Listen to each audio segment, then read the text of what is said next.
Listos, Jesús, cuando tú quieras. Vale, pues cambio de presentación. Vale, pues muy buenas a todos y todas. Vamos a empezar este webinar, bueno, charla online, como queráis llamarlo, que va de experimentación y cambio. Pero antes de nada, bueno, hay mucha gente que o me conoce a mí o conoce la escuela o demás, pero bueno, antes me presento un poco y presento la escuela para que sepáis quién os está hablando. Es decir, que el webinar lo convoca de Hirukan, que es una escuela de habilidades.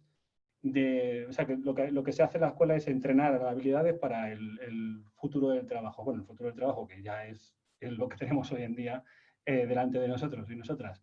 La cuestión está en que la característica es que la manera de hacerlo es a través de laboratorios de aprendizaje. Hay varios laboratorios como de producto, de growth, de people, y este en concreto, que en el cual estamos, quien convoca esta sesión, es el laboratorio de cambio, ¿vale? De cambio organizacional. Lo coordino yo y soy la persona que lidera también el curso que tenemos, que se llama Facilitación del Cambio, que empieza este mes.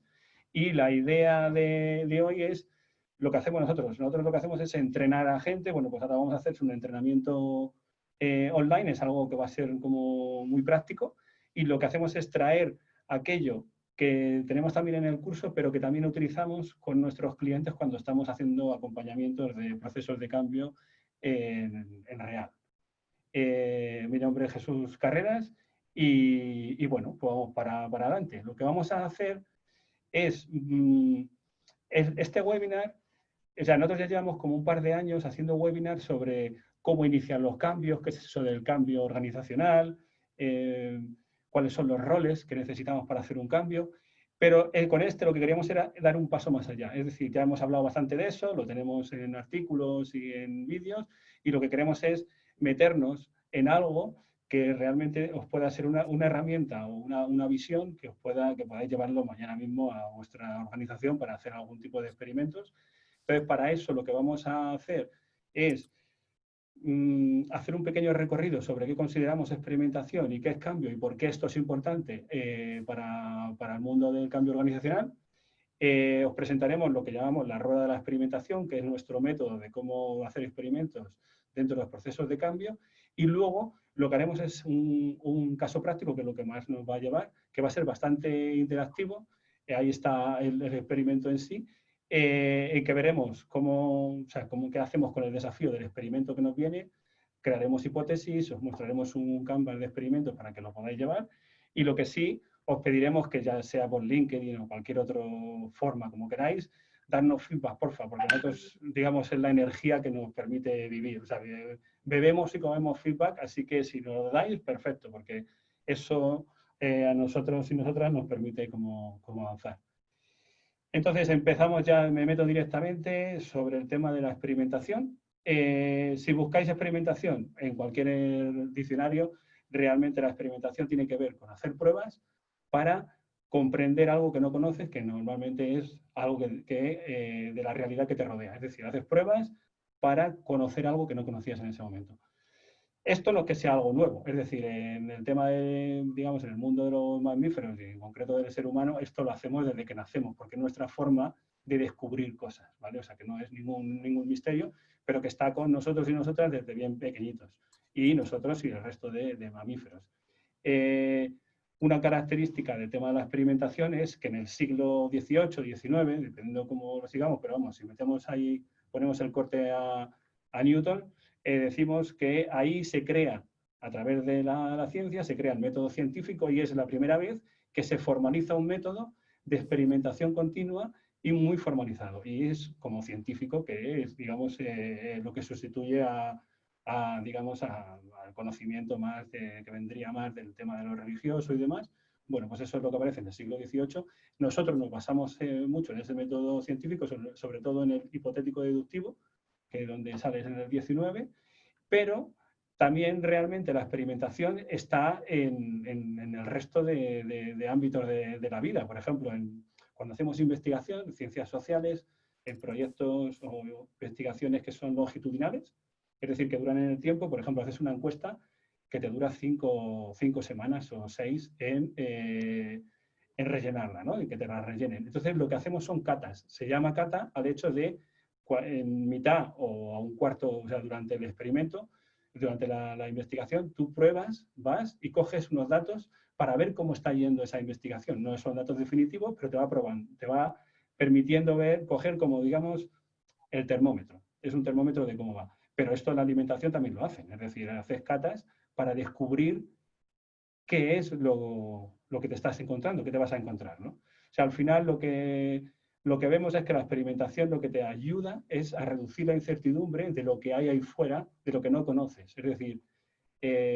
lo que nosotros vemos dentro del laboratorio de cambio es esto que es tan natural y que está tan metido en nuestra cultura, cómo no se ha metido dentro del mundo de la organización cuando estamos hablando de cambios. Entonces, esa es la primera cuestión que nos planteamos con el tema de la experimentación. Luego, si nos vamos al mundo del cambio, y en general el cambio es dejar una cosa por coger otra. O, bueno, entendiendo cosas, situación o circunstancia. Por una y pasas a otra.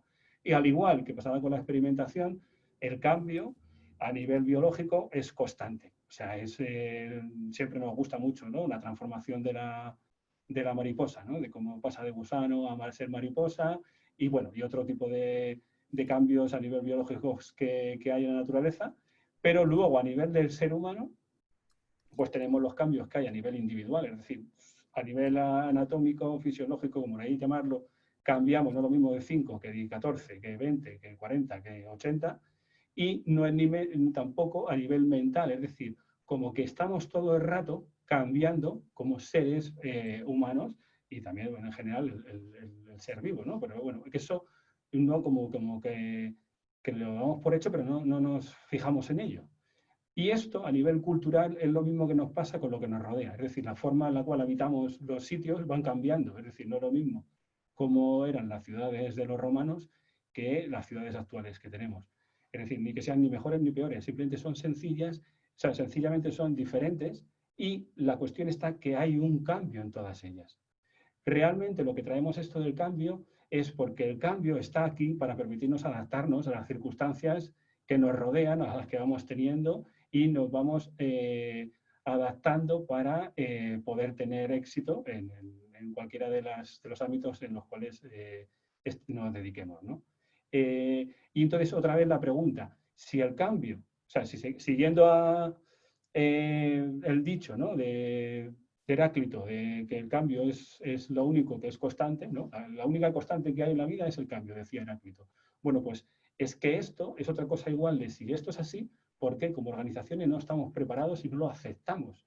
Bueno, nosotros tenemos ahí una respuesta y es que como tenemos la metáfora en el siglo XX de la máquina, bueno, pues ahí eso nos ha hecho mucho mal, sobre todo para los momentos que están ahora ocurriendo, en lo cual necesitamos adaptarnos con mucha más rapidez, ¿no? Pero que la experimentación es algo muy natural y el cambio también. Entonces nosotros la juntamos para meterlo dentro de lo que son los procesos de cambio organizacional o facilitación del cambio.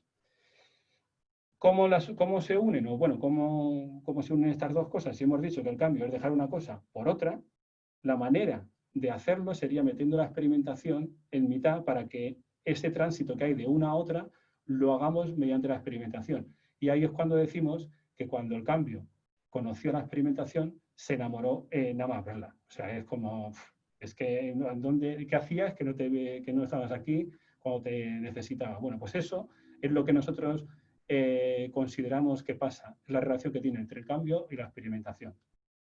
Y yendo un poquito más allá, no sé si conocéis este framework de trabajo que es de David Snowden, que es un informático, un ingeniero informático de IBM en los 90, desarrolla este framework de trabajo en el cual la complejidad la enmarca en estos 4 cuadrantes, ¿vale? Y luego, bueno, ahora ya tiene un instituto que es de Cinefin. Bueno, Cinefin es una palabra galesa y no sé cómo se pronuncia, pero bueno, la pronuncio igual que está escrita. Y realmente, no me quiero meter mucho en ello, quien quiera luego nos escribe y le damos un artículo que tengo uno traducido sobre el cinéfilo al castellano y demás, pero para que os hagáis una idea, es lo que dice es, cualquier entorno en el cual nosotros nos movemos, ¿vale? Un sistema, entorno, situación, llamémosle como queráis, se puede dividir te vas a encontrar en 4 situaciones. Si las leemos al contrario de las agujas de reloj, empezamos por abajo a la derecha, ¿vale? La parte de la derecha es lo que dice Snowden, que son situaciones en las cuales hay orden, es decir, eso está ordenado. Y en la izquierda es el no orden. Ojo, el no orden es diferente a el desorden, ¿vale? Lo primero que nos dice Snowden es, lo peor que puedes hacer si estás en un momento de estratégico o en un momento de cambio y demás es no saber en cuáles de estos cuadrantes estás. Si no sabes dónde estás en el desorden. Y eso lo que él dice es, estás en mitad del huracán, es decir, en mitad del cuadrante, que sería el quinto, que es lo que está en el medio. Entonces eso es el desorden. Lo demás es no orden o orden. Entonces, si lo vamos abajo, según lo veis, a la derecha, empezamos por las situaciones en las cuales son, antes le llamaban simple, ahora la ha cambiado, le llama obvio. Es decir, son situaciones en las cuales la manera de resolverlas son muy obvias. Es decir, por ejemplo, un circuito eléctrico. Es decir, si te va la luz de la casa, tú miras por la ventana, todos tienen números, tú, vale, pues entonces, ¿qué haces? Mira la bombilla, miras los plomos, miras el interruptor, si todo está bien, aquí es muy sencillo, es de libro, es decir, está en el cable de la luz, o sea, en el cable eléctrico. ¿Qué significa? Que hay un protocolo, la mejor práctica, que son los manuales, los protocolos, existen. Entonces, si quieres resolverlo, vete al protocolo y lo resuelves. Una cadena de montaje o un protocolo de salud, oye, nos hemos saltado al 2. Pues vale, pues entonces vete ahí, no te inventes nada, vete al protocolo. Esto, dice, hay otras situaciones que son más complicadas. ¿Por qué? Porque el número de variables que existen son mayor. Entonces, hay una interacción en la cual una persona sola, o incluso el ser humano, su capacidad de computación no podría. Con una máquina o con expertos sí podría solucionarlo. Entonces, ese es el mundo de lo complicado. Lo complicado, digamos, que se resuelve con conocimiento experto. Por ejemplo, algo complicado es hacer un avión. O sea, un avión es complicado de narices. Pero si tú coges a los expertos adecuados, 100 ingenieros, no sé qué, no sé cuántos, al final se hace. Es decir, todos los días se hacen aviones, o sea que no hay ningún problema. Ahí lo que hay ya no son las mejores prácticas, sino que hay buenas prácticas de parte de los expertos. Y la cosa cambia totalmente porque cuando decimos que hay orden, es decir, la causa y el efecto están al lado. Es decir, si algo pasa, es que miras al lado y está la causa de lo que está pasando. Mientras que si pasamos a la parte, según miráis la pantalla, a la izquierda, estamos en el no orden, que no quiere decir que no haya límites, pero son más laxos. Entonces, lo primero que nos encontramos son situaciones complejas. Las situaciones complejas son las situaciones en las cuales, por ejemplo, la bolsa, el clima, son complejas. Es decir, no, la causa y el efecto no están al lado. Es decir, lo sabes a todo lo pasado. Cuando ha pasado algo, dices, mira, esto era lo que pasaba. Entonces, lo complejo se convierte caótico, por ejemplo, lo caótico es la pandemia. La pandemia es caótico porque nadie sabe lo que va a pasar. Es como cuando entras a una habitación oscura y no sabes lo que hay dentro. Entonces te pones a dar patadas, empiezas a tocar ahí hasta que tiras algo y dices, mira, pues ya he tirado algo, ya sé que hay algo, ¿vale? Es decir, en esta parte lo que dice Snowden es donde entra la experimentación. La manera de que emerjan prácticas que no las conocemos es haciendo experimentos y ahí pasa algo. Y con ese algo es como vamos aprendiendo y conociendo lo desconocido, ¿vale? O sea, no me quiero meter mucho más en ello, pero sencillamente que hay frameworks en los cuales ya nos están indicando que cuando viene la complejidad no se puede tratar como tratamos una cadena de montaje o simplemente con el conocimiento experto. Es decir, ahí es donde vive la experimentación como forma de conocer. Y esto lo metemos en el tema de cambio organizacional en el sentido de que las formas tradicionales o los métodos, métodos tradicionales de cambio organizacional, que normalmente se llamaban gestión del cambio, nosotros no llamamos gestión del cambio, nosotros decimos facilitación del cambio, porque el cambio consideramos que no se puede gestionar, se puede facilitar, gestionar es muy difícil. Gestionas otras cosas dentro de lo que sucede en los procesos, pero no el cambio en sí. Entonces, había una visión lineal de los procesos de cambio, es decir, sota, caballo y rey, o los métodos de 1, 2, 3, 4, como si fuese otra vez una máquina. Pero ahora ya realmente lo que nos damos cuenta es que los procesos de cambio son mucho más parecidos a una madeja de lana, en la cual vas, vienes, es decir, tú puedes tener un plan, pero ese plan se va a ir fuera. Entonces, ¿para qué vas a tener plan? Tienes pensamientos de cómo hacerlo y cómo navegar esto, ¿no? Entonces, ahí es donde la herramienta mejor preparada para eso es la experimentación, porque la experimentación te permite ir comiéndote trocitos y tener los suficientes momentos de feedback para aprender sobre ellos y seguir avanzando, ¿vale? No teniendo un plan de aquí a 3 años, de que 3 años no sabes lo que va a pasar en 3 meses. O sea que, entonces eso es el hecho de Jesús, estoy cómo... por aquí, ¿eh? Ah, vale. Es Josu, fundador de Hirocam, que se incorpora ahora para echarme una mano cuando vayamos al caso práctico. ¿Vale? Entonces, si os quedáis de esta primera parte, que ahora vamos a ir ya con el caso práctico, con algo, quedaros con que la experimentación realmente nosotros la vemos como, es una actitud, al igual que es un método y es una herramienta. Es decir, que si veis una herramienta, pensar que al final vuestra gente, o tú, o quien sea, tiene que ir a tener una actitud de experimentar. Y si estás en la actitud de experimentar, tangibiliza con cosas concretas que te puedan permitir avanzar. ¿Cómo? Como las cosas que vamos a ver hoy aquí, ¿vale? O sea, y en el tema del cambio, cuando te encuentras en un momento del cambio, piensa el cambio como una oportunidad. Y luego también una cosa súper importante es que el cambio no lo vea, o sea, el cambio está siendo, no es, está siendo, es todo el rato, es un continuo. Entonces, es algo inevitable. Por lo tanto, míralo como una oportunidad y abórdalo de tal manera que puedas tú influir en el cambio y no ser únicamente un espectador o espectadora de lo que está pasando a tu alrededor, ¿vale? Entonces, al final, lo que nos permite esta visión es que nos adaptamos a las situaciones, ¿no? Entonces, esto era lo que queríamos contaros, sobre todo para que veáis la corriente que seguimos y de dónde venimos cuando hablamos de proceso de cambio y por qué le llamamos facilitación y no gestión y por qué consideramos que la experimentación es súper importante para los procesos de cambio, ¿vale? Y aquí... Jesús, ahí quería simplemente añadir una cosa, un poco para compartir con vosotros. Esto es algo que estamos viendo ya que está calando cada vez más. Incluso pues, las agencias, los agentes de cambio que vienen de enfoques pues, muy profundos, desde el enfoque sistémico, están abrazando ya la experimentación, que sin embargo viene de otros entornos en los que la complejidad ya estaba y esa necesidad de ir reduciendo la incertidumbre se detectó antes, ¿no? Como podría ser todo lo que tiene que ver con la innovación, incluso la toma de decisiones en negocio o los enfoques Lean Startup y demás, ¿vale? Sin embargo, estamos viendo que los agentes, las agencias realmente más avanzados, aunque vengan de otros enfoques, ya están abrazando muchísimo la experimentación. Poca gente duda a día de hoy que el enfoque debe ir por aquí, ¿vale? Precisamente por lo que decía Jesús antes, de que estamos en entornos claramente no lineales, así que tenemos que empezar a resolverlos desde una perspectiva diferente. Y es esta que os vamos a presentar ahora.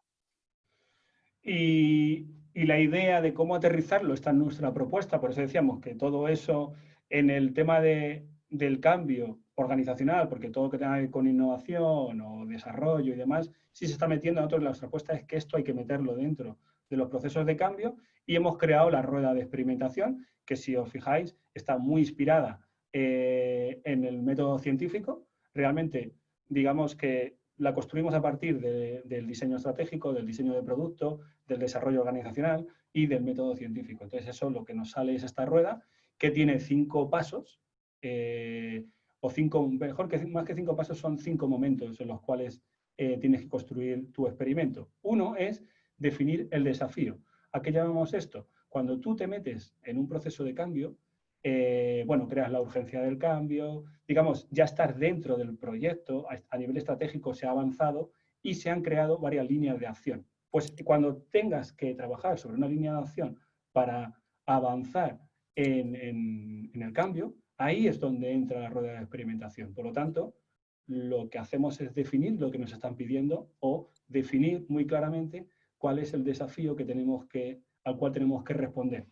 Es decir, lo que metemos es un paso antes de crear las hipótesis para que luego no digamos, hombre, es que teníamos que haberlo pensado mejor. Bueno, pues nos tomamos un tiempo para pensarlo. A partir de ahí, inspirados en el método científico, tenemos que crear las hipótesis que realmente tienen su formulación y su porqué. Entonces hay que hacerlas bien. La experimentación, si no tenemos métricas, no valen para nada. Es decir, tú no puedes experimentar sin haber medido antes, porque si tienes un resultado, ¿contra qué lo comparas? Ojo con esto, porque esto es súper importante, el tener las métricas, y las métricas las creamos, las construimos, ¿vale? Eso es lo que decimos con seleccionar las métricas. Después de eso ya sí que experimentamos, ojo, que tengamos a mano y que tengamos muy claro cuáles son los instrumentos de medición, porque tenemos que medir. Y luego, después de eso, es donde toda esta rueda al final lo que nos vale es para aprender, para decidir qué hacemos, para decidir qué hemos validado y a partir de ahí qué necesitamos conocer más, ¿vale? Entonces, esta es la rueda de la experimentación y lo que vamos a hacer ya es meternos en... ¿Quieres decir algo, Josu? Porque ya no vamos a meter No. Simplemente nos están preguntando por aquí en el chat si lo podemos ver con un caso concreto y les he dicho que vamos hacia el caso concreto. Sí, realmente todo lo que estaba diciendo es sobre todo porque cuando alguien te habla de cambio, te habla de algo, por lo menos que entendáis de dónde venimos y qué es lo que pensamos. Y ahora justo empieza el webinar desde el punto de vista práctico, ¿vale? No lo hemos dicho, pero la manera como lo vamos a hacer, aunque ya conocéis Mentimeter, va a haber momentos en los cuales os vamos a dejar decidir, va a haber interacción. Entonces vais a volver al Mentimeter para votar, para decidir cualquier cosa. El chat del Zoom lo tenemos porque ahí es donde está Josu con las preguntas que hagáis y demás, y las vamos a ir metiendo en la conversación, ¿vale? O observaciones, o sencillamente vuestro estado de, pues lo que os parezca, lo decimos en el chat porque no tenemos el audio. Y, importante, va a haber momentos en los cuales vais a tener que pensar y hacer vuestra elección. Os recomendamos que tengáis un cuaderno o una hoja por ahí para apuntar, ¿vale? Esto es como lo vamos a hacer. Así que, pues empezamos. Y aquí es donde empieza la primera decisión. Es decir, tenemos dos desafíos. Es decir, hay dos empresas. Una nos ha planteado que quiere crear un plan de trabajo remoto. Ese es su cambio que quiere hacer, ¿vale? Pero a día de hoy no hay nadie trabajando en remoto. Es decir, que no es una empresa de estas Google y demás. No, es una empresa pequeño, un poco gasposa y demás, y no tienen nada esto instalado. Por otro lado, tenemos otro desafío, que es, padecemos reunionitis, es decir, tenemos inflamado las reuniones y queremos que nuestras reuniones en la compañía sean más efectivas. Eso es lo que nosotros queremos. Es decir, nos han encargado, o sea, nos están hablando dos CEOs de dos organizaciones. Entonces, lo que nosotros decimos es, vía Mentimeter, ¿vale? ¿Cómo sería, o sea, cuál es la que tú elegirías, ¿vale? Entonces, voy a compartir la pantalla para que lo veáis.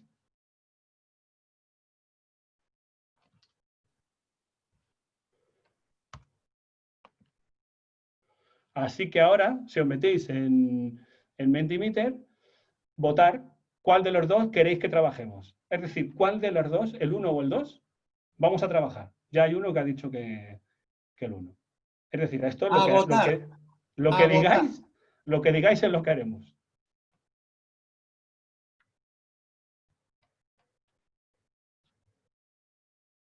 Imagínate que empatan, Jesús. Pues entonces decides tú. Parecemos reunionitis, parece.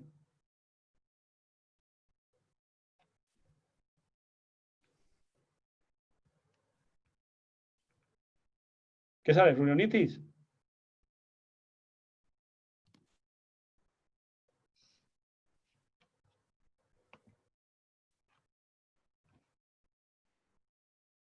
No sé cómo vamos. ¿Cuántos? A uno entrando. Bueno, yo creo que va saliendo reunionitis, ¿no? Reunionitis, tenéis que dar caña a la otra opción, ¿eh? Que si no nos lanzamos por ahí. No, o sea, vamos a seguir por el camino que queráis. Esto es como lo de elige tu libro. Bueno, tampoco hay que forzar. Si la gente no quiere reunionitis, pues reunionitis. Hay alguien que está votando ahí a muerte. Tú me dices cuándo cortamos, Josu.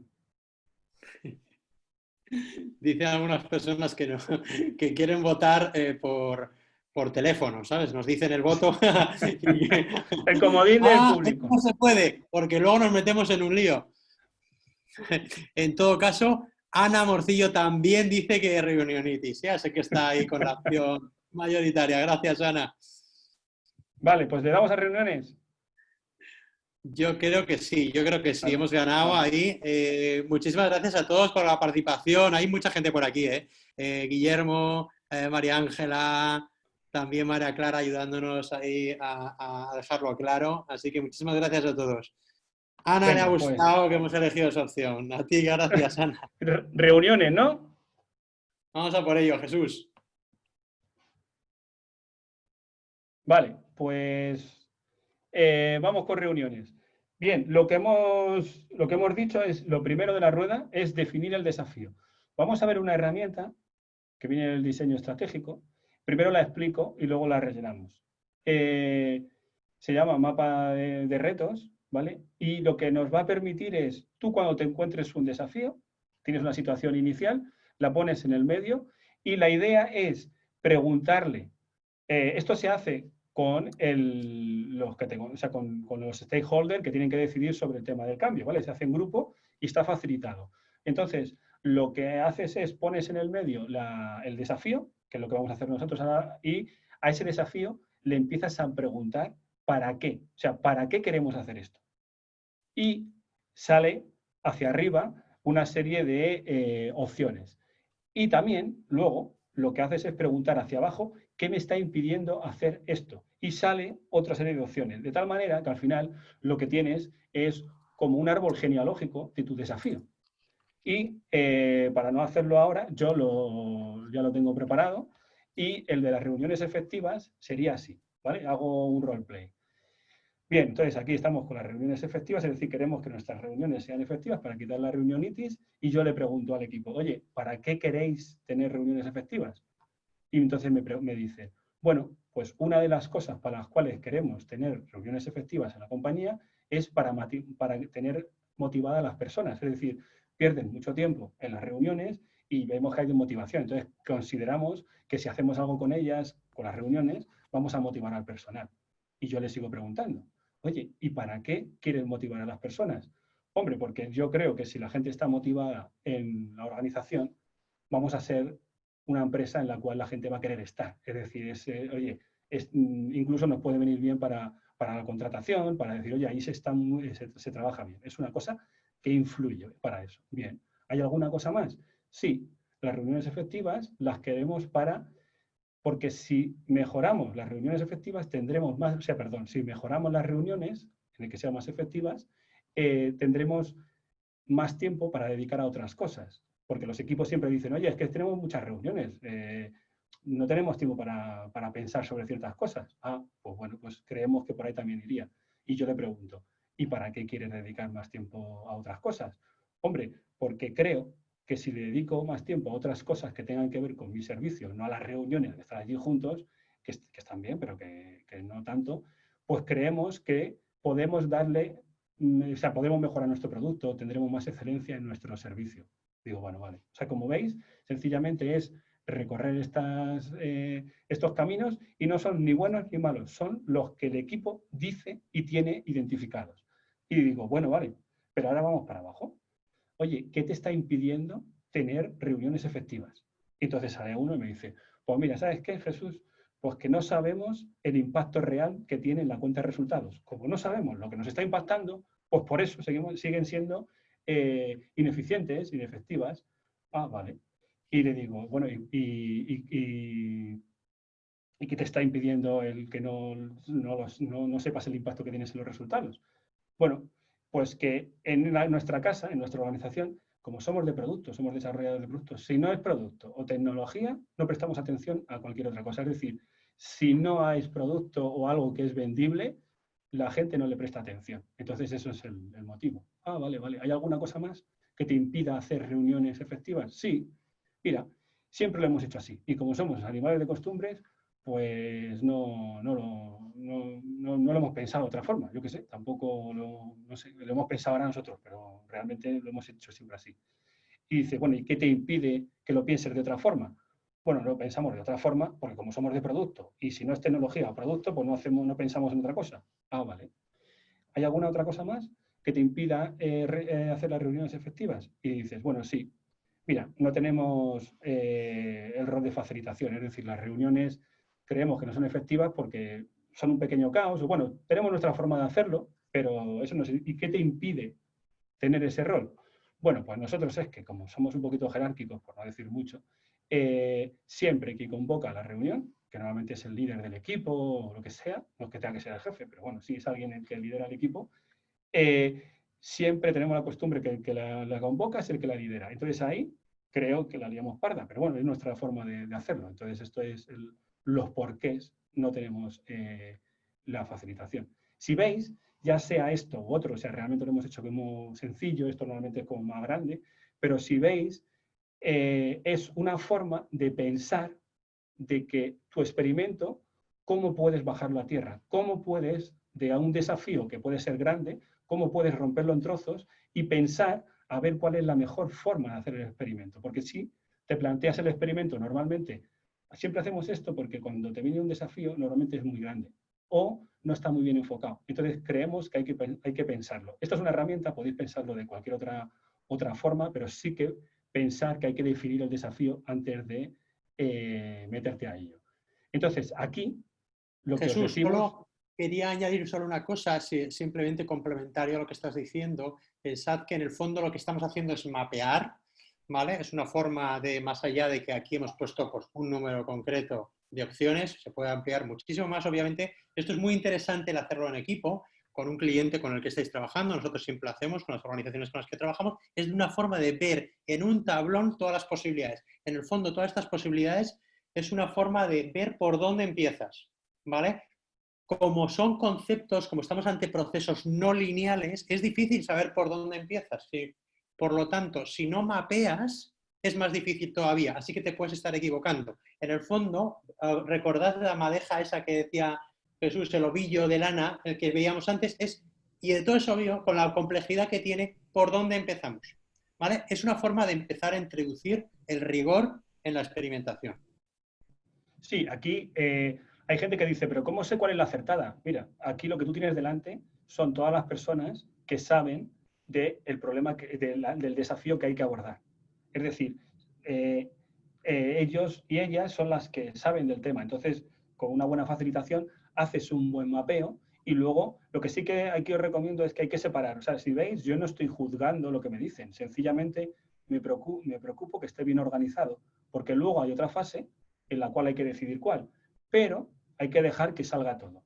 Entonces, ahora lo que os preguntamos, y esta no la vamos a meter en Mentimeter para cambiar un poco de canal, sí que apuntar en vuestro cuaderno cuál es el cuadradito, es decir, porque ahora ya son 1, 2, 3, 4, 5, 6, 7, 8, 9, 10 desafíos. Es decir, teníamos uno, ahora lo hemos roto en 10. ¿Cuál consideráis que me va a permitir plantear el experimento mejor? O sea, estamos buscando cuál es el mejor experimento. Entonces, ¿cuál es el camino? Es decir, ¿cuál es vuestro olfato? Entonces, apuntároslo. Apuntaros y decir, pues yo cogería y apuntaros la frase. Nosotros vamos a decir el nuestro, ¿eh? O sea, que no os preocupéis, pero queremos un poco que reflexionéis y, si alguien quiere, que lo ponga en el chat. Sí, ya lo he puesto por ahí, animaros a compartirlo en el chat. No hay una respuesta única para nada y sabemos perfectamente que os falta muchísimo contexto.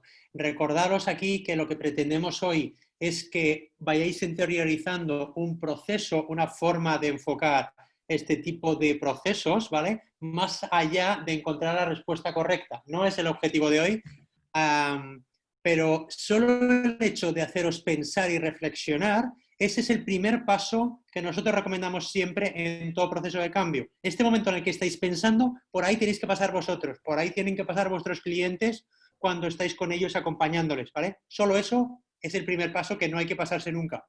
Esto es lo relevante, más allá de la solución concreta. Sí, porque como dice Josu, es decir, lo que pongamos en cada uno de los cuadrados, pues uno puede decir una cosa, otro otra. Lo que buscamos es que veáis el proceso para que lo podáis repetir y sobre todo que se entienda, ¿vale? Entonces, pues bueno, emitir un juicio ahí, ya hay, yo creo que está ya pensado, ¿no?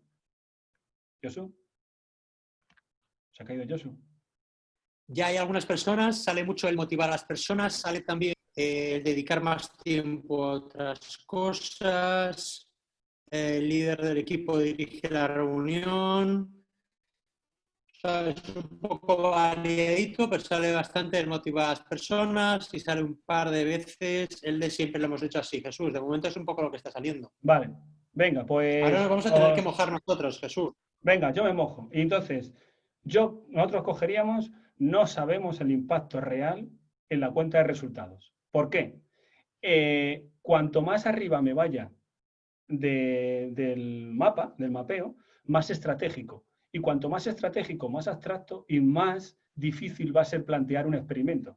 Por eso le estamos diciendo que esto es el experimento, porque ya hay una estrategia que si os acordáis, la rueda de experimentación va cuando ya hay una estrategia que te dicen vete por aquí y ya. Entonces, dentro de una actividad, pues ahí es donde metemos los experimentos. Y cuando más vayáis hacia abajo, o sea, es el equilibrio entre lo estratégico y lo operativo. Los experimentos normalmente van a estar en lo operativo. También es verdad que si es muy operativo, pues no hace falta ni estar experimento, ¿sabes? O sea, entonces, está entre medias y dentro de esos tres, por ejemplo, siempre lo hemos hecho así, no tenemos un rol de facilitación, no sabemos el impacto real que hay en la cuenta de resultados, creemos que si cogemos cualquiera de esos tres, podríamos hacer un experimento concreto, podríamos definir un experimento o dos. De momento vamos a hacer uno y nosotros lo que sí que hemos dicho frente a lo de la facilitación, y siempre lo hemos hecho así, como esta empresa, digamos, la estamos oliendo de que la cuenta de resultados, nos han dicho lo de producto y demás, como es muy importante el dato y demás, sí que si le vamos a la pasta y hacemos un experimento que vaya a la pasta, creemos que vamos a tener más tracción. Va a ser digamos, el desafío va a ser mejor resuelto si hacemos un experimento sobre eso. Entonces, esto es la explicación. No os vayáis muy arriba y que sean bastante operativos y que veáis casi detrás de este cuadrado ya un experimento, una idea de experimento. ¿Vale? Josu, ¿quieres añadir algo? No, estamos ahí Vale. en esa línea Bien. en la que el rigor nos empieza a funcionar. Si estamos demasiado arriba, demasiado ambiguo, el rigor no funciona. ¿Vale? Recordad siempre que aquí lo que estamos intentando es introducir rigor en el proceso. También podría saber, por ejemplo, lo de no tenemos facilitador y hacer un experimento con un facilitador podría ser otro. Nosotros creemos que si vas a dar cuenta de resultados te van a hacer más caso. ¿Vale? Bien, ahora, una vez que ya tenemos el desafío, si veis, lo que nosotros veníamos con quiero crear reuniones estratégicas, lo hemos aterrizado para hacer un experimento y es en la cuenta de resultados, demostrar que nos está afectando la cuenta de resultados para que cambien las cosas. Bien, entonces ahora nos iríamos dentro de la rueda a las hipótesis. Entonces, en las hipótesis, sencillamente para que lo tengáis presente, las hipótesis son suposiciones, es decir, son suposiciones que tienen que ser verificadas con un experimento. Entonces, esa es la manera de definir una hipótesis, cosas que son una hipótesis y que no. Las hipótesis no son preguntas. Si formulas una hipótesis como pregunta, no te va a funcionar, ¿vale? Se parecen más a una proposición que es viable, es decir, como es cierta, es como cuando haces una apuesta. Te apuesto 100 euros a que, bueno, lo que sale después de eso es muy parecido a una hipótesis, porque se puede verificar sí o no. Y si he perdido, pues te doy el dinero, y si he ganado, o sea, me refiero que eso es un ejemplo muy claro de experimento, ¿no? Y, digamos, tiene que ser formulada de tal manera que es muy fácil ver el experimento. O sea, que puedas construir un experimento cuando la lees, ¿vale?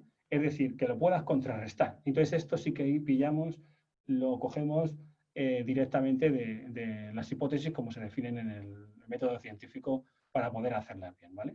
Entonces, visto esto, vamos a decir cuáles son nuestras hipótesis. Las leo y dejamos un espacio en Mentimeter para que pongáis también las vuestras, ¿vale? Pero al desafío no sabemos el impacto real en nuestra cuenta de resultados, lo que nosotros decimos es, tenemos dos hipótesis. Somos capaces de medir la ineficiencia de las reuniones. Eso es una hipótesis. Si somos conscientes del tiempo que invertimos en las reuniones, ojo, el tiempo invertido en las reuniones, empezaremos a tener reuniones más cortas. O sea, si veis, son como apuestas. ¿Vale? Entonces, estas son las Las dos, si Aquí- quieres añadir algo, yo voy poniendo mi Sí, Twitter. simplemente añadir, nosotros son dos que en un brainstorming entre Jesús y yo hemos propuesto, ¿vale? Hemos descartado alguna otra, pero aquí lo normal, ¿vale? Es de nuevo estar trabajando conjuntamente con todas las personas en ese proceso de cambio, ¿vale? Hacer un proceso de divergencia de hipótesis en el cual tenemos que preparar muchas, siempre teniendo en cuenta el desafío que vamos a tocar, el desafío que nos estamos planteando, ese reto, ¿vale? Ahí lo siguiente es hacer un planteamiento divergente de posibles hipótesis.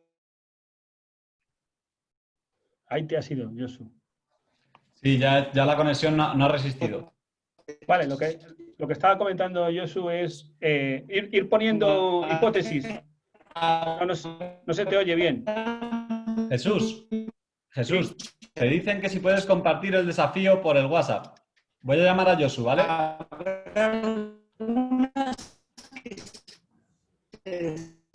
Voy a ir poniendo hipótesis y voy a compartir el desafío.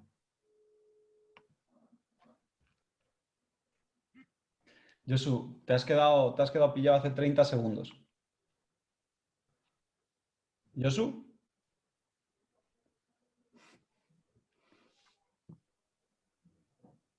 Están planteadas. Ok, voy a intentar. Perdón. Sí, me oyes.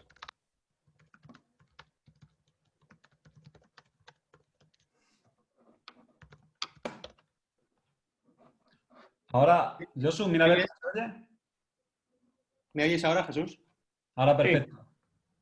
Okay. Vale, sí, lo que he compartido el desafío en chat e ir poniendo las otras hipótesis, y lo que estaba diciendo Josu antes de que se le corte es que nosotros hemos puesto dos para hacer este ejercicio digerible, ¿vale? Pero normalmente cuando tú haces el ejercicio de hipótesis, siempre que la gente sepa lo que es una hipótesis y lo que no, pones algún ejemplo, y que de manera divergente, es decir, sin juicio a priori, la gente las vaya poniendo, porque realmente hay que ver primero una divergencia sobre posibles hipótesis y luego las pensamos y luego ya seguimos con ellas, ¿vale? O sea, como que me refiero que no las vas a hacer a la primera perfectas, ¿vale? Y además es colectivo. Y me parece ya muy interesante algunas de las que están proponiendo en cuanto que, como veis, son concisas, son claras, son sencillas. Todo lo que sea conciso y claro ayuda luego a ser validado, ¿vale? No entra en la ambigüedad, se puede medir y se nos ocurren ya formas de validar estas hipótesis. Estas son hipótesis buenas, ¿vale? En este proceso de divergencia de hipótesis hay algunas, es muy relevante el partir de no ponerse demasiadas barreras, hay algunas que las descartaremos porque no están formuladas como una hipótesis y por lo tanto no nos ayudan a validar, ¿vale? Y por lo tanto no nos ayudan a reducir la incertidumbre en ese reto que nos planteamos, ¿vale? Es muy bueno además tener enfoques multidisciplinares porque pones sobre la mesa distintos enfoques y de todos ellos deberíamos elegir posteriormente, y ahora lo vemos en la rueda, por cuál empezamos, cuál es la hipótesis por la que tengo que empezar, ¿vale? Pero sí que proponemos siempre trabajar esto de forma conjunta y, a ser posible, multidisciplinar. Vale, bien, yo creo que hay unas cuantas, ¿no? ¿Tú te quedas con alguna, Josu? Para comentarlas luego, ¿no?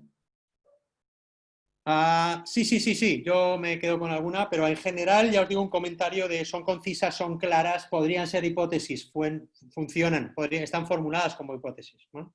Es importante lo que está diciendo Josu, porque las hipótesis no que son buenas si permiten crear un experimento. No es que sean, te gustan o no, te pueden gustar mucho o poco, pero lo que tienen que ser es buenas hipótesis porque apuntan bien a crear un experimento, ¿vale? Eso es importante. O sea, a lo mejor las que os hemos puesto no os gustan, pero lo importante que queremos ver aquí es que estén bien formuladas para que podáis formular las vuestras, ¿vale?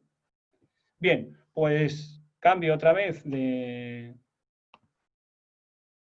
pantalla y me voy a las hipótesis. Entonces, estamos todavía en las hipótesis. Aquí cogeríamos todas las que ha hecho el equipo, que son las que habéis tenido en Mentimeter, hablamos sobre ellas y nos quedamos con 3, 4, 5, o sea, aquellas, hay que meter las que mejor vayan al desafío nuestro, no hay que meter todas, ¿vale? Pero luego también es verdad que quedarte con una, pues no te permite, no te da juego. Entonces ahora lo que hacemos es seleccionar Jesús, no has cuáles cambiado son... de pantalla. Creo que no has cambiado de pantalla. Estamos viendo el Mentimeter. ¿Estáis viendo Mentimeter? Sí. Al menos yo. No, no, tiene que verlo. Javi, ¿tú ves la presentación? Yo Ah, veo está. reuniones efectivas, hipótesis, desafío. No sabemos sí. qué en nuestra cuenta de Pues resultados. entonces Ese soy eras yo. Perdón. Vale.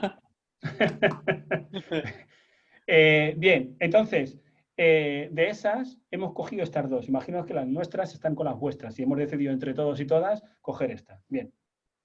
Pues lo que decía es que lo siguiente es seleccionarlas. Es decir, bueno, más que seleccionarlas vamos a priorizarlas. ¿Por qué? Porque cuando tienes varias cosas, priorizarlas te va a ayudar a saber por dónde empezar y al equipo le permite tomar conciencia de grupo y también de que se pongan de acuerdo por dónde ir. Entonces aquí la herramienta que os planteamos es algo muy sencillo porque es una matriz. Lo que es diferente a otras matrices son los criterios de selección.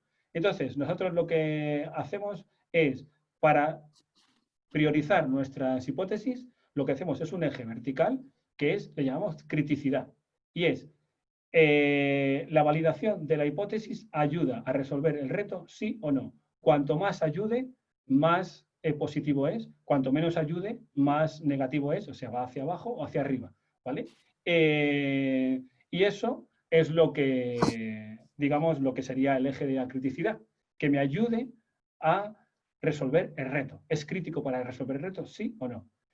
¿Qué gradiente? Y luego, por otro lado, es la facilidad. Esfuerzo requerido para realizar experimentos. Y esto es importante porque tú puedes tener el mejor experimento desde el punto de vista experimental, por decirlo de alguna forma, pero a lo mejor te cuesta. Entonces, estos dos criterios nos van a ayudar a colocar las hipótesis nuestras. ¿Qué consideramos? Que si las que caigan en el cuadrante superior derecho son las ideales. ¿Por qué? Porque son las más fáciles y son las más críticas. Porque luego hay otras que son críticas, pero son más difíciles. Entonces son como las grandes apuestas que tienes, ¿no? Y luego hay otras que sean descartables, porque si es poco crítico y es difícil, o sea, o poco fácil, pues esas no las hagas. Entonces, eso es un poco la manera de organizarlas, pero no vamos a quedar con las ideales, ¿vale? Podéis tener otros ejes. Nosotros consideramos que estos son suficientemente entendibles por todas las personas que están en la reunión y relevantes para plantear un experimento. Entonces, yendo a lo nuestro, lo que decidimos es, bueno, somos capaces de medir la ineficiencia en las reuniones. ¿Cuán crítico es eso? Pues nosotros lo movemos y decimos, hostias, si logramos hacer un experimento que podamos ponerle un número a la ineficiencia de la reunión, eso sería la caña. Es decir, eso es muy crítico. Nos ayudaría a resolver el reto, perdón, el reto o el desafío, ¿vale? Entonces lo colocamos arriba. Ahora, ¿cuán fácil? Es decir, el esfuerzo que vamos a requerir, bueno, como siempre, otra de las cosas que hay que hacer es poner una y luego las otras las empiezas a comparar, porque aquí fácil o difícil comparado con qué, bueno, pues con la de al lado. Porque, por ejemplo, lo que consideramos es que ponernos de acuerdo sobre qué es ineficiente o no va a requerir una serie de reuniones, o sea, como que no es tan fácil, no es tan intuitivo qué es ineficiente, ¿vale? Seguramente que 2 o 3 personas lo tendrán muy claro, pero las otras partes del equipo no. Entonces hay que ver ahí un poco, ¿no? Bien, pues entonces lo hemos puesto como que no es súper fácil, ¿vale? Nos vamos a la otra y lo que decimos es, si somos conscientes de tiempo invertido en las reuniones, es decir, tenemos un número y se lo comunicamos a la gente, lo que esperamos es que las reuniones a partir de ahí van a ser más cortas. Esto, desde el punto de vista de experimento y desde hipótesis, esto realmente te dice muy claro cómo tienes que hacerlo. Por lo tanto, consideramos que medir el tiempo es fácil, por lo tanto lo ponemos hacia la derecha. Consideramos que si a la gente, como el tiempo es por decirlo de alguna forma, en una organización es oro, pues consideramos que esto es crítico. Bueno, un poquito menos que lo de la ineficiencia, porque solamente es un factor de la ineficiencia, pero bueno, por lo tanto, alguien podría ponerlas de otra forma. Nosotros lo que hemos hecho de manera pedagógica es separarlas mucho para que veáis en qué cuadrante cae. Entonces, en el cuadrante ideal cae la de si somos conscientes del tiempo invertido, en las reuniones empezaremos a tener reuniones más cortas, ¿vale? Por eso, esa es la que nos vamos a llevar para hacer un experimento. Eso no quiere decir que la otra no valga, pero después de este experimento podríamos plantear otro con la otra, ¿vale? Pero es lo que decíamos, que aquí el equipo empieza, pues podríamos hacer dos. Nuestra recomendación, puedes hacer lo que quieras, pero empieza por uno. O sea, fácil y al grano para que realmente te dejen hacer cosas de cambio y que puedas hacer cosas dentro de la organización. ¿Vale? Josu, ¿alguna cosa? Sí, añadir aquí que creemos que por esto es relevante el que sean enfoques multidisciplinares y que haya más de una persona pensando, porque realmente muchas veces no surge de una forma sencilla o intuitiva algo que sea muy crítico, una hipótesis que sea muy crítica y que sea muy fácil. Sin embargo, si incorporas distintos perfiles, distintas personas pensando lo mismo y sobre todo partes de una divergencia que ya en sí mismo no pone mucho límite a las hipótesis que se plantean, empiezas a ver cosas que no habían aparecido antes, ¿vale? Ahí, y tenemos que en la experimentación es muy relevante el tiempo que tardamos en validar las hipótesis, porque si no, y si vamos a hipótesis que su validación es muy difícil, que nos lleva, por ejemplo, mucho tiempo o mucho esfuerzo, estaríamos cayendo en la parálisis por el análisis, ¿vale? Y la experimentación es justo lo contrario. La experimentación es ir dando pasitos que a la vez que sean críticos son fáciles y nos permiten ir avanzando. En entornos complejos lo importante es ir avanzando y reduciendo incertidumbre, no estar 3 meses para encontrar la hipótesis adecuada, ¿vale? Ir manejando todas estas cosas que os estamos diciendo, ¿vale? En el fondo pensad que lo que queremos es aprender rápido, ¿vale? Y estos son herramientas y enfoques que nos ayudan a ello. Vale, continuamos.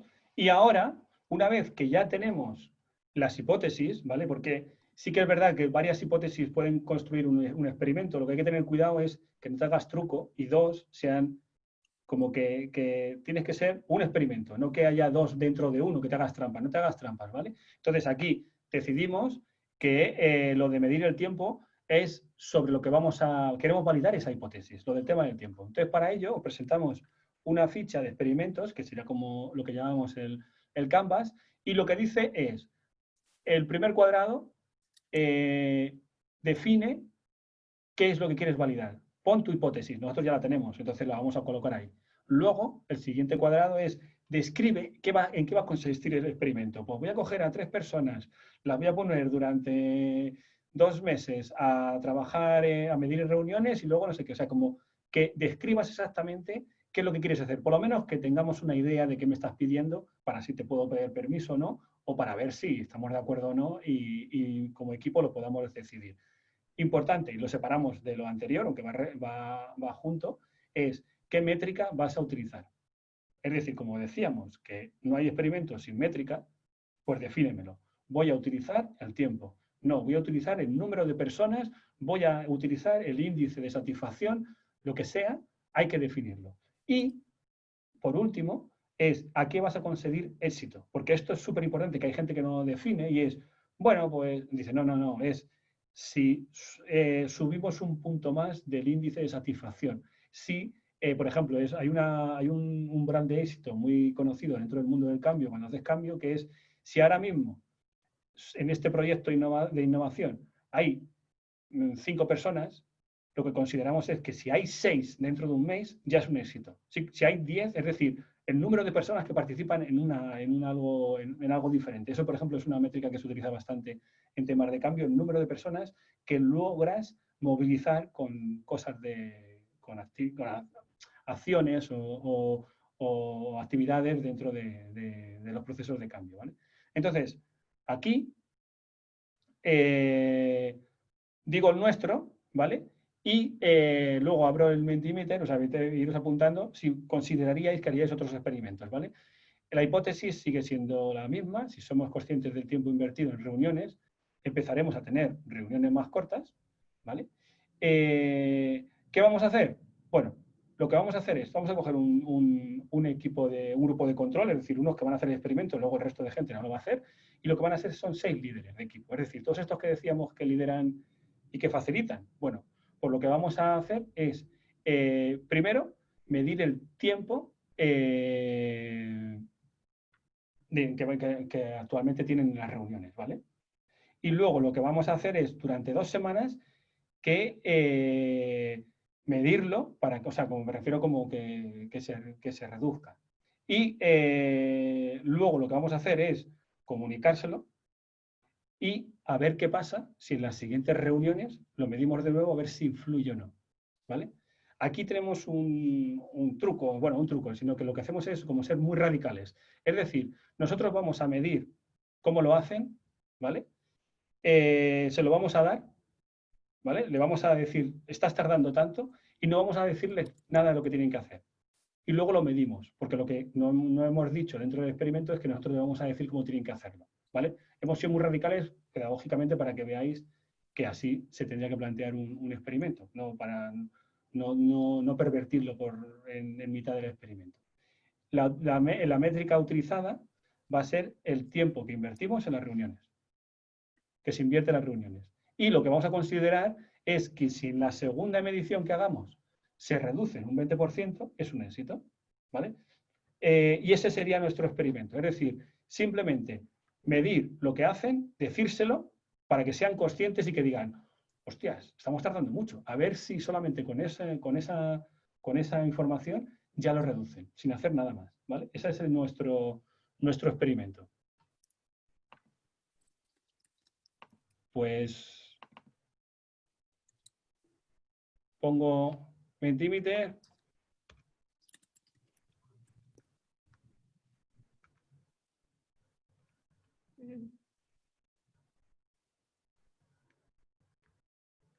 O bueno, ponerlas en el chat, porque yo creo que me está fallando. Me sale la última. ¿Cómo lo hacemos, Jesús? ¿En el chat o en Mentimeter? Que te pongan el experimento en Mentimeter, porque no sé por qué no va, se me va a la última pregunta. Pero en el chat, entonces. En el chat. Poner vuestros chat. experimentos en el chat. ¿Se os ocurre algún experimento? Recordad el rigor, ¿vale? El experimento tiene que ser con la hipótesis de medir el tiempo invertido en las reuniones.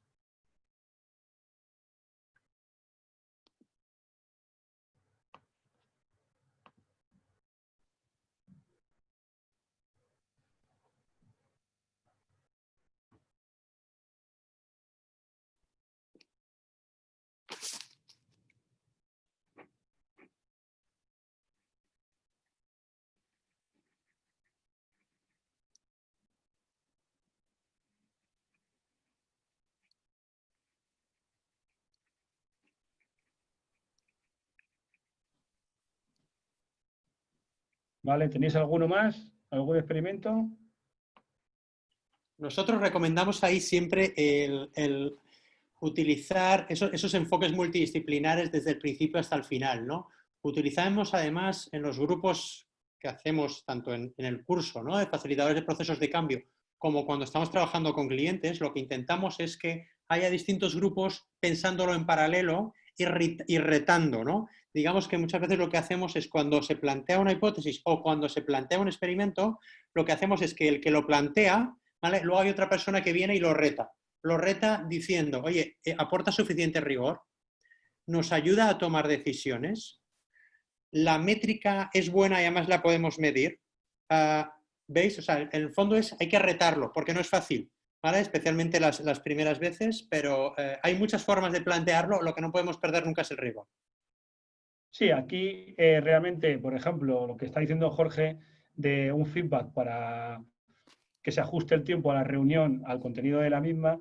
Nosotros, por eso he hecho mucho hincapié en que, como lo hemos planteado aquí, como es un ejercicio para el webinar y para que veáis, o sea, hemos como sido más radicales de lo normal, porque realmente este experimento le meteríamos alguna cosa más para enriquecerlo, ¿vale? Simplemente ahora lo que decimos es medir el tiempo, ¿vale? Pero sí que es verdad que tiempo más que tenga sentido, o sea, como que podríamos el experimento pensarlo en conjunto con el equipo, con el equipo motor de cambio y meterle algún elemento más que no solamente sea el tiempo, ¿vale? Pero bueno, consideramos en este caso que solamente siendo muy puristas, simplemente con la gente diciéndole, oye, estás convocando para 1 hora y estás tardando 1 hora y media, mira lo que he medido en tu último mes, tú verás lo que haces, consideramos, no decirle lo que tiene que hacer, ¿no?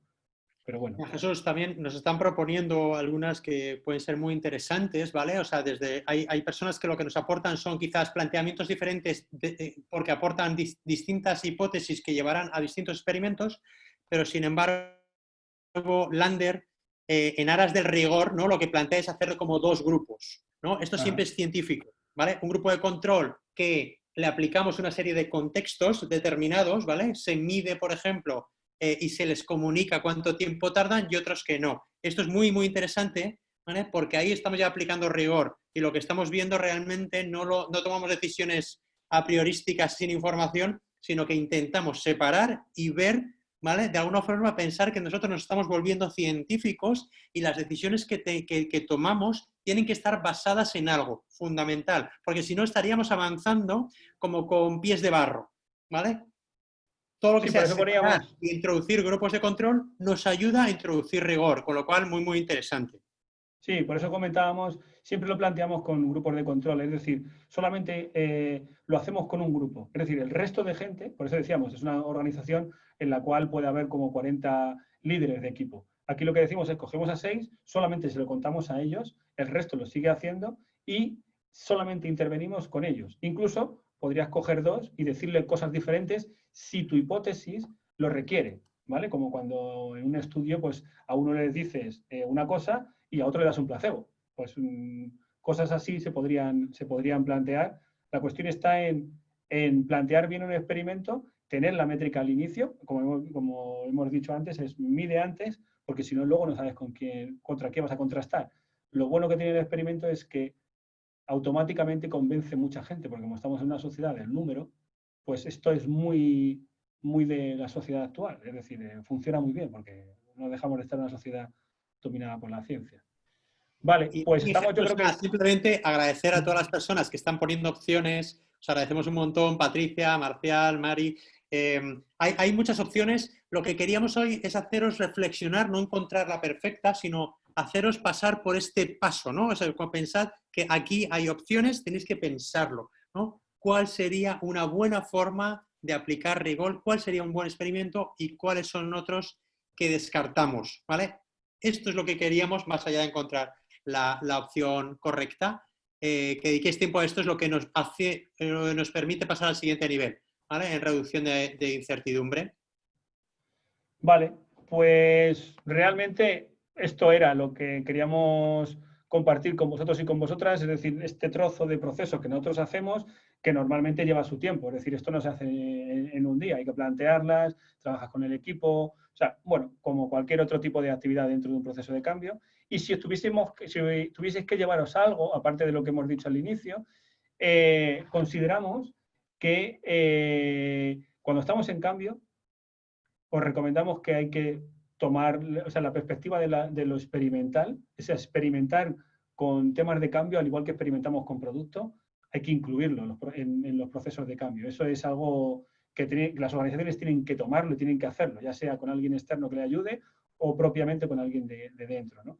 Y luego, si estamos con experimentos, prioriza para asegurar que empiezas por lo importante. ¿Por qué? Porque normalmente muchas veces en procesos de cambio no hay mucha gente que esté de acuerdo contigo o te permiten hacer cosas, pero no todos están de acuerdo. Entonces, intenta que las cosas que hagas vayas a lo importante, ¿vale? No te pierdas o no seas ambiguo con las cuestiones para demostrar rápidamente y dar datos.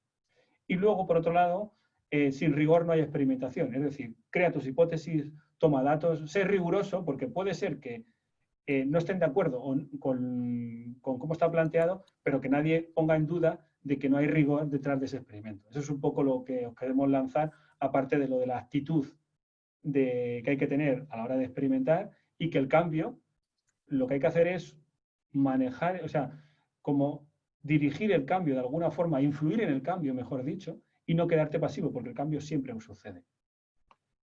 Y eso sería todo. Sencillamente, si tenéis alguna pregunta, yo creo que tenemos 2 o 3 minutos por si hay alguna cosa que queráis decirnos o algo, pues bueno. Justo. Aquí os animamos a plantear alguna pregunta, un poco con las reflexiones, cosas se os hayan quedado, algún comentario que queráis compartir, alguna aplicación, alguna duda, algún reto que os supone todo lo que hemos contado. Yo cerraría diciendo que un buen diseño de experimentos es aquel que se diseña para ser medido, ¿vale? Un experimento no debería plantearse un experimento y luego pensar y a ver cómo vamos a medir esto, sino que estar pensando desde el principio cómo puedo medir. Eso es lo que introduce este enfoque científico, ¿vale? Como hemos dicho y he dicho en el chat también, el pensamiento crítico es lo relevante, así que siempre antes pensamos cómo podemos medir algo y a partir de eso diseñamos el experimento.